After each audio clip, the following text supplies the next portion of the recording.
Hey guys, this is Asholic again. I hope you guys are doing very well and welcome to another one of my YouTube Witch Doctor videos. Today I've got something extremely fun and exciting to share with you guys, and I'm sure you guys are going to totally love it. I've been experimenting with this spec for a while now, and ever since I started doing this spec, I've loved every single moment of it. It's just amazing, and God, I'm speechless. Even just by thinking about it, I'm like creaming myself. But okay, um, yeah, it's good. So I can't wait to show you guys the footage of me using this spec and doing some of the keyword and bounty farmings later on. But yeah, I would like to. But before that, we'll get to that later. But before that, I would like to tell you guys why I originally came up with the spec like this, which is rather unusual. Um, First of all, I would like to say I'm a lazy piece of shit myself. And, my friends who know me very well would probably say that's a gross understatement. But hey, I'm not going to deny that, I think it's probably quite true. And, for a long time, I really struggled to find the motivation myself to do a lot of keyword and farming, bounty farming, as well. Yeah, mainly these two. After I got my first Royal Ring of Grandeur, I absolutely told myself I've had enough of this. I'm gonna stop because it's too much bullshitting around, too much running around. It's so boring. I wasn't up for it at all. So I just took whatever the first Royal Ring of Grandeur and then just went with it, and then never went back again. Until very recently, I got I started thinking, what if there's a way which allows me to, make the running around part um, a bit more fun, less painful. Then that would actually make the experience of doing keyword and farming and bounty farming a lot more enjoyable. You spend less time running around finding someone or going to a certain place. And I actually spend more time killing the mobs, ripping them apart and shit. The enjoyable stuff. So this is what this spec is really about. It allows you to move around the map at a super speed. When I say super speed, it's really fucking fast. So what I'm gonna do today is I'm gonna show you guys some footage of me playing this spec, doing some keyword and farming and about bounty farming, and after the footage I'm gonna take you guys through my gear selection and skills and the reason why I've chosen them. So please enjoy. And here I am doing some Act 1 bounty farm, doing one of the bounty quests. The interesting thing about this spec is that it allows you to just literally speed through mobs, and ignore all of them, just focus on getting to where you want to be first. You can see, even with such a good spec, I'm still able to find myself stuck amongst the mobs, so great. So don't do that. And I've actually done some testing myself, to see how fast I can get, a maximum, with my spirit walk up and all my speed bonuses up activated as well. I can get up to 161% of my movement speed. That's more than double of my normal movement speed. It's just crazy, guys. You've got to try this. Now here I'm just finishing some mobs up before going in. I don't know why I did that. Then here I'm just changing the helmet for the Mask of Jiram for increased damage on the boss, so it allows me to kill the boss more quickly.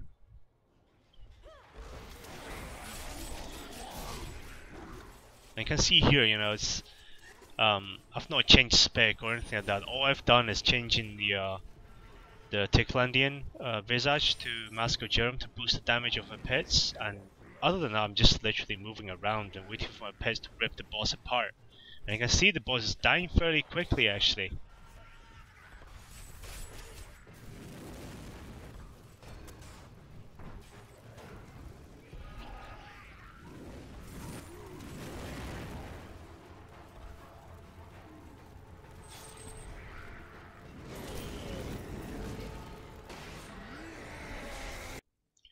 Here I am doing some Act 1 keyword and farming. Again, a lot of running around, You can see here I'm literally just speeding through the mobs, ignoring them, allowing me to focus on finding where the key warden is.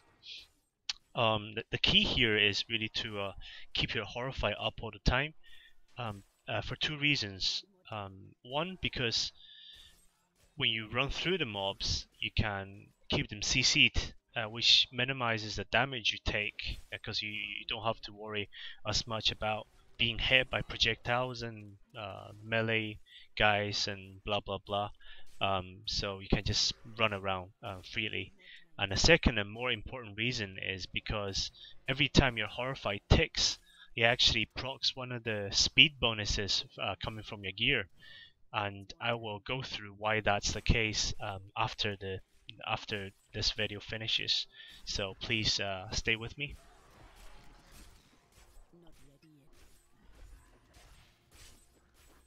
Wow, yeah, I didn't realize how many mobs there were.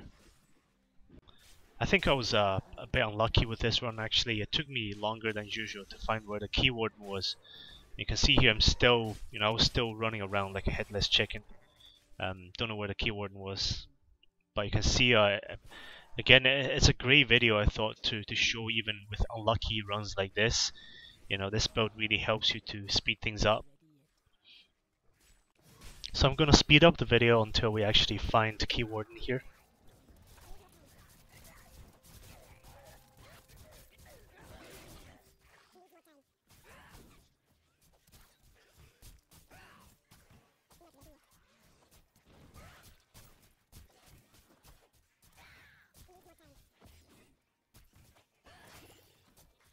And here we go. So I just went in and popped on my cooldowns, the usual shit, and then move around and then, wait for my pets to drop the key warden. Can see how quickly it just went down like that. Welcome back, guys. I hope you enjoyed the recording of me doing some Act 1 bounty and key warden farming. And if you've liked the video so far, would you please remember to like and share this video, and also subscribe to my YouTube channel. And I promise you guys, I'll be making more and more interesting and fun content for you guys to enjoy. And again, thanks a lot for staying with me until this moment. So now I'm gonna go through my gear and spec in detail so you can try it for yourself. So starting from my helmet is the Ticlandian Visage.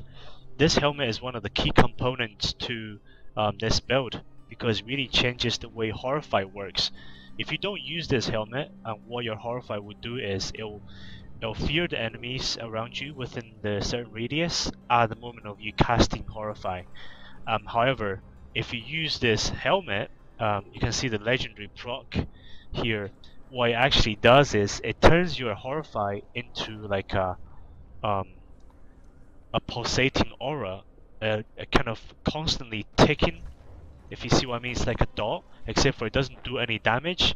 What it does is every time it ticks, it fears the mobs instead. So this is great because this is what makes this super speed build works. You combine the Ticlandian Visage with this ring here, which is Rachel's Ring of Larceny. You can see here the key is the legendary proc.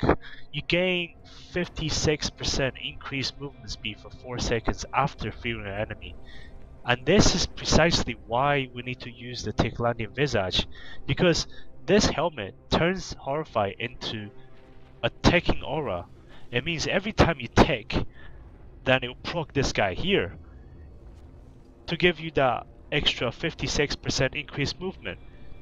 And you can get it all the way up to 60%, so I wasn't that lucky, I could have got higher, but I was quite happy with this ring, I also would like to thank my friend Mizuki, who actually donated this ring to me quite a while back, because he didn't see any uses for it back then.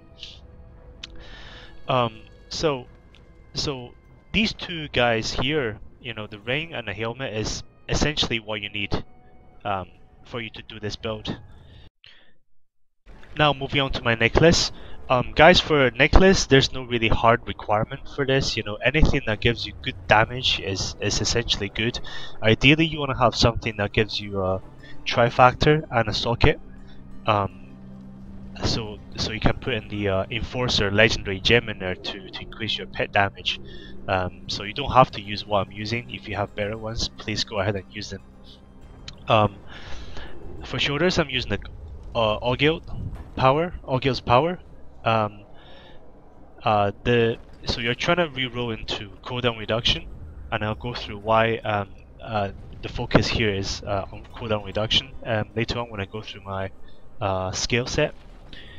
Chest again, Augil's, just a pretty standard one with the zombie dog damage is good because zombie dog is one of the main damages for this build. For bracers, I'm using again Augiled because the 3-set bonus is great. It gives you increased damage against elites, which I think includes bosses as well as key wardens, because for when you're doing key warden and bounty farm, you're going to be killing key wardens, elites, and bosses. So this is really handy, and the extra defense from the 3-set is very nice as well. So I've just rewrote something else into crit chance to boost my damage as much as possible here. For my belt, I'm using the Witching Hour simply because of the sheer amount of DPS it provides me with, which is great. You can see here it's 48 crit damage and 7% attack speed. So again, you don't have to use Witching Hour. If you have any other high DPS belt, feel free to use it. It'll work. For my gloves, this is after so many hours of playing my Witch Doctor, I have not been able to find a single pair of Tasker and Theo, and every single time one of my friends gets a pair of these, I was not with them in the same game. So the first time I actually found one was on my Demon Hunter. You can see here I've got dexterity on this pair of gloves. But you know, even with the dexterity, it's still a huge damage increase for me because it's essentially a pet build. So I'm still using that. So because I've only got one pair of these, so I decided to keep the dexterity there, just in case I want to share this pair between my Demon Hunter and my Witch Doctor. So I've rewrote something else into cooldown reduction again, for reasons which I'll go through later on. And for the 2 rings, the first one is Tollman's Finger. This one combines, many of you probably know already, this one combines the small dogs into a big dog, which does increased damage. So this is great because dog is one of the main sources of your damage in this spec. So I highly recommend this one. So I've picked one which had a damage reduction again, which is the key, and a socket, so it allows me to put in the Gem of Efficacious Toxin. Because I think after the patch 2.1.1, they've changed the way this gem works. I think it now can proc off pets, as well as it can stack as well. But again, you know, you guys obviously know more about these technical details than me, so feel free to correct me below in the comments. You know, I'm always happy to learn from other people and improve my gameplay. So I've already talked about this ring. This is the one of the key pieces you need for this spec to work. So I think it's quite rare, but you know, guys, if you ever find this ring, please do not throw it away. You know, you can probably even come up with better uses than me. So please keep it. For my legs, I'm using Hexing Pants of Mr. Yan. Now, in this spec, you're going to be moving most of the time, even when you're fighting the boss, or the key warden, or elites, or whatever. So you might as well stick these pants on, because what happens is, see, look at my damage when I'm standing around. It's about 626k, right? Now watch what happens when I start moving. Look at the damage, boom! It just suddenly goes up to 946k. You're suddenly, you know, getting the extra 25% of free damage. Why not? All it requires is you just being constantly moving around to keep that damage. Okay, and please don't stand for that reason, because when you stand you actually lose your damage by 25%. So overall you'll be losing 50% compared to what you could potentially get when you're moving around. See that? And now if you pop your big bad voodoo, watch, 1.3 million, just like that, just by moving around with your buff, your sheet damage goes up to 1.3 million. That's nearly doubling your standing still damage. You can see here. Yeah, see that? So this is the reason why you need this guy. And you probably noticed in my previous footage that I was constantly moving around, even when I'm fighting the mobs and stuff. I'll be doing like this, all the time, just moving around, so that I can get the damage up. Okay, so that's that. Oh yeah, before I move on, so for the gems, you just want the intellect gems to give you as much damage as possible, because for this spec you don't really have to worry about the defensive side, because you're going to be constantly CCing the mobs as you run through them, so it's very unlikely you'll die unless your toughness is really low and your health is really low, that you get one-shotted by most mobs, in which case you have to worry about other things first. But yeah, in most cases you can pretty much try and maximize your damage and cooldown reduction your cooldown reduction. Yeah. And here the boots. Now this is an interesting one actually, because if you look at look here at my the scale bar, you can see I don't actually have anything that allows me to cast and deal damage, right? This one does no damage, this one's a buff, this one again no damage, this one's just summoning a dog which does no damage when I cast it. This one is again the same as dog, no damage at the moment of casting, and this one again no damage at the moment of casting. Now when you're doing bounty farming, you're gonna be running into situations where there's a door that needs you to hit in order to break, or there's obstacles on a path somewhere that requires you to break it. But because you don't have any active skills that does any damage, so the only way for you to really break these doors and obstacles is really to use something like Firewalker. That's the only reason I've chosen this. That's actually one of the reasons why I've chosen these boots, is to allow me to move through these obstacles, because I can't break them otherwise. The other thing is, of course, you get a bit of free damage on the mobs as you walk through them as well. Also, of course, on the bosses and keyword as well. Just try and move through them to get that extra bit of damage in there. Yeah, but there are some alternative choices which I'll go through in a bit.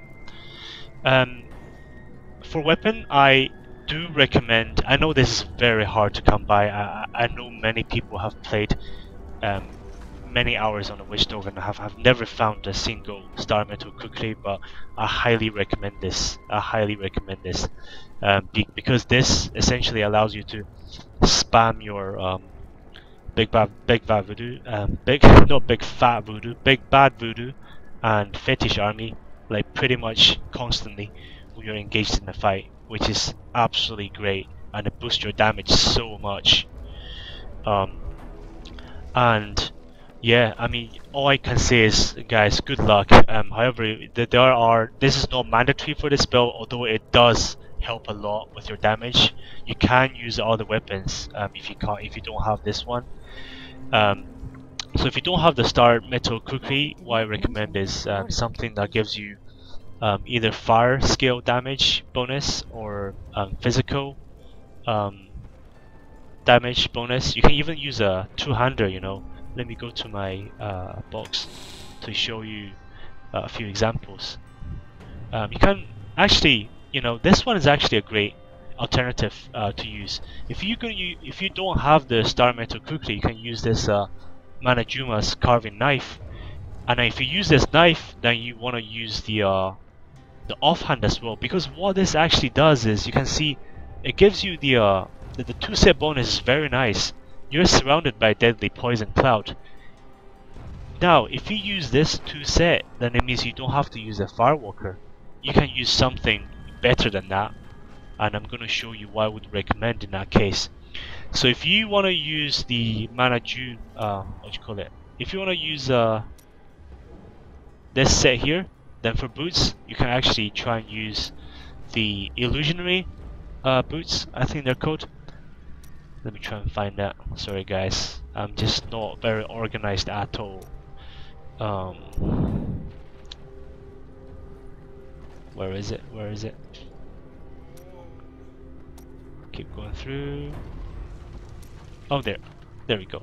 Yeah, it's not even illusionary, it's illusory boots. I think you get that from Act 2 Bounty Farm, and because this allows you to move through the enemies even when you don't have your Sparrow Walk activated, and this is great. You know, in one of the videos, one of the footages, you know, you saw me getting stuck with a pack of mobs because my Sparrow Walk was down. Now if you wear these boots, then that would never happen. You can move through mobs regardless of whether you got a Sparrow Walk activated or not. So if you do happen to have the this guy and this guy, use them, and then that will allow you to use illusory boots. Okay.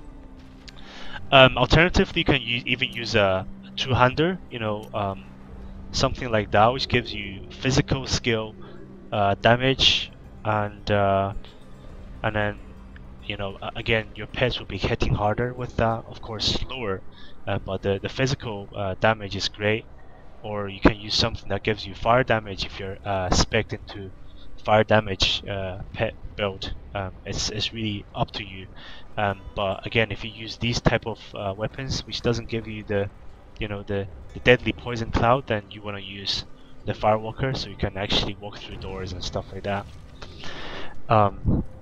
Now for offhand, which is my last piece here, I'm just using the Eucapian Serpent, simply because I've got 7% cooldown reduction on this, so I've rewrote something into 10% crit chance, and you know, the damage reduction from this item is also good too, so that's another reason why I use it, even though survivability, like I said, in this spec is not a big concern, so this is optional. Now moving on to my scales. So this is actually based on, you know, the standard pet spec, I would say. Really, you have your Gargantuan, which is Wrathful Protector, which does the most amount of damage in most cases.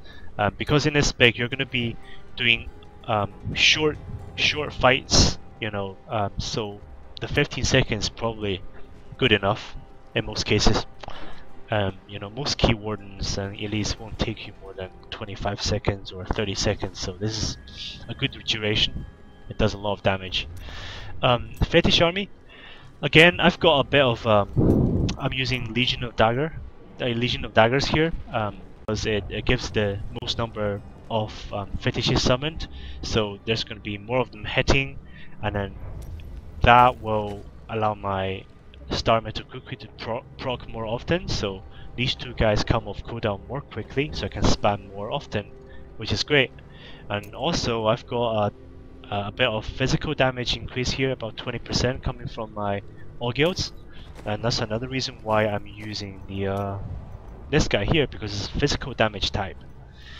Now Horrify, this is a must, and I've explained why when I was going through my gear, why this is a must for this spec to work. And the rune you want to be using is the Face of Death, because that increases the Horrify radius. So this means that as you run through the map, you have more chance of catching mobs within your Horrify radius, and that means more chance of you proccing your speed buff from the Ritual's Ring of Larceny. So that's a must, the Face of Death. And the fourth skill I've got here is the Big Fat Voodoo. Yes, Big Fat Voodoo. Now you want to go for the Slam Dance, which gives you an extra 30% damage if you stand next to, if you stand near the fetish army. I'm not actually sure if this gives you any increased damage or not, but I know for a fact that it does give your allies, your teammates, bonus damage. So if you guys know the answer, please post your comments below. I would love to know things like these. You know, it would always help. Um, the fifth skill I've got is Sparrow Walk. Jaunt. Again, this maximizes your Sparrow Walk duration, means you can travel faster for longer. Great, why not?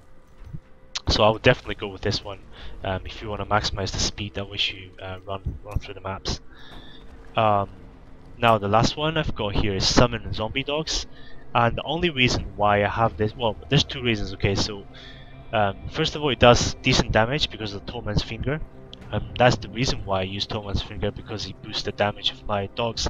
And for the runes, you want to be using Burning Dogs, because it does. It's the only one which does AOE, I believe. Yeah, with the burning aura thing. So you know, it becomes really handy when you're clearing white mobs for some of the bounty quests. So use this one, guys. I highly recommend it. Alternatively, if you don't like it, you can also use this guy here. I heard this one does even more insane single target DPS than this guy. So it's, you know, it's up to you depending on what you're looking for. I would personally go for this one. Another reason of me using the zombie dog is because for one of my passives I'm using Fierce Loyalty. You can see here it not only gives you an additional zombie dog which increases your giant dog's damage, but also increases your movement speed when your dog gargantuan and fetish are not engaged in combat. So this again, you know, boosts your movement speed by another 30%, which is great. You know, it's speed, more speed, the better. You know, so Spare Vessel, this is, again, I think this is a must for this build because it reduces the cooldown of your Sparrow Walk by 2 seconds, as well as providing you with a valuable lifeline in case you die, okay, which does happen from time to time, even though it's highly unlikely in this spec. But the key point here is the 2-second cooldown reduction, so you can spam your Sparrow Walk more frequently. It means you can move through maps more quickly. Pierce the Veil, this is a no-brainer. You know, in this spec you're hardly gonna be using any mana here, so you don't really need to worry about the increased mana cost when casting. So you know, you're pretty much getting a free 20% damage increase, which is great.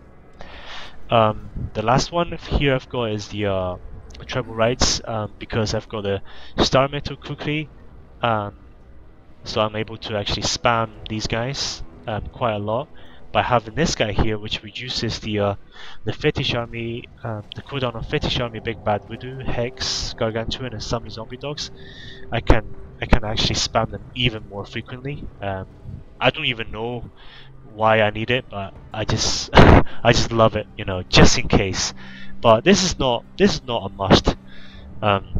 So you can definitely replace it with something else. You know, you can, let's say, get a Midnight Feast, which boosts your Zombie Dog and Gargantuan damage by 50%, which is great. Actually, I might actually even change it to that and give it a try after making this video. So yeah. And if you guys get a chance to try out this spec using Midnight Feast as a 4th passive instead of the Tribal Rights, please post your results below in the comments. I would love to know how you guys do with Midnight Feast. And lastly, I would like to talk about the reason why you want to maximize cooldown reduction for this build.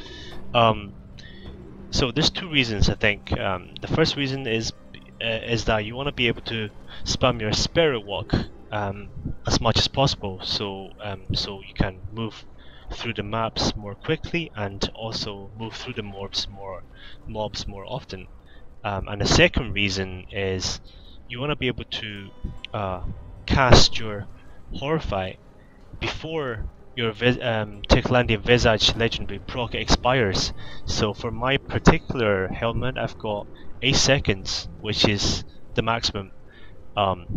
So depending on how lucky you are with your Visage, with your helmet roll, you know, you may need more cooldown reduction than what I have.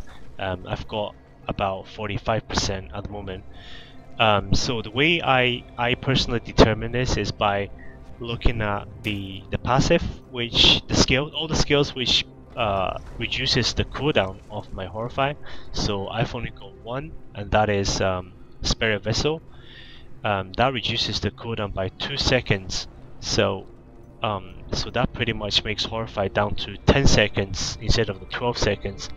And on top of that, if I have 45% here, then that reduces the cooldown further to about 6.5, no, 5.5 seconds. Shit guys, my maths fucking sucks.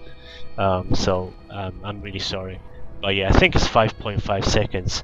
Now, that gives you about 2.5 seconds of margin here, because my particular helmet gives me 8 seconds of fear effect, fear duration, and then if my Horrify is on a 5.5 cooldown, then it's about 2.5 margin. So it's pretty much guaranteed that I can cast my Horrify before this guy expires. So which is great. This is also how the permanent CC build works, which I've already talked about in my previous video. So again, if you've missed that, click on the link below in the description to my previous video. And yeah, one last bit of information before we finish up the video is, if you happen to have a Mask of Jerem helmet, then keep that in your bag somewhere, because you want to use the Techlandian Visage for running around the map for the reasons I've mentioned before. However, once you get to the boss fight, you want to be putting on this mask because it significantly increases your pet's damage, which means you can down the boss a lot faster. However, if you don't have it, it's not a big deal, because you'll still be able to kill the boss, just slightly slower. And for key wardens, normal elites, and champions, you don't really need to make this change, because with this mask you're going to be able to down them quickly as well. So and also being unimaginative as the guy I am, I don't actually have a name for this spec yet. So if you guys have any good ideas for what we should call this spec, then please post your ideas below in the comments. I'd love to see what you guys can come up with, and I'll be looking through all your comments this week, and then I'll pick my favorite name, and then I'll announce it in my next week's video together with your name. And thank you again guys for watching this. If you like this video, please share and like it, and also subscribe to my YouTube channel. I promise you again, I'll be making more and more interesting and fun content for you guys to enjoy. And goodbye.